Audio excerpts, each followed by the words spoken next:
其他消息方面，最近有不少医师就发现讲，差不多每一天拢会拄到发烧到40度的囡仔。不过流行感冒马上检查，拢显示讲是阴性。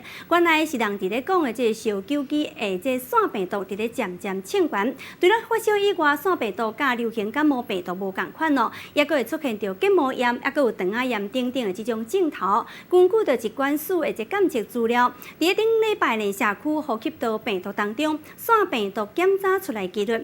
第一届哦，比这流行感冒病毒也佫较悬，预测这个月也佫会出现一波流行。人无青菜病甲真厉害，倒伫囡仔车内底咧当叫号，甲看护理人员因无用替囡仔咧量体温，要甲看有发烧无。有袂少儿科医师拢发现讲，最近常常有囡仔发烧到40度，不过流感的快筛是阴性的。尾仔才发现讲，原来是这个叫做小九鸡的腺病毒咧作怪。确实很多高烧，那尤其都是39、40，非常的高。大部分其实烧了3、5天1个礼拜过了，大部分都会慢慢自然恢复。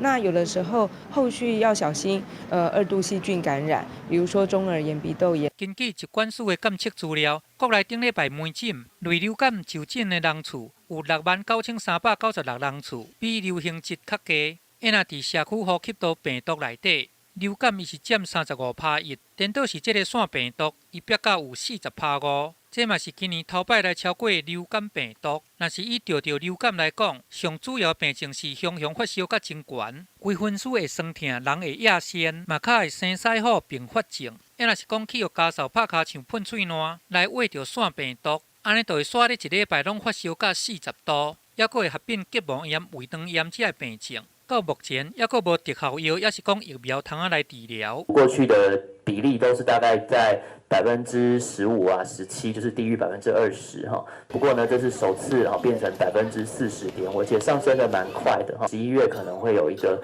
腺病毒的流行。特别是对这个幼婴啊，抵抗力较歹，也是讲肺部、心脏有病的患者，就会出现较严重的症头。若是讲有安尼烧袂退、脱水，就要赶紧去互医生看，安尼才会当减少这个耳仔炎、肺炎的风险。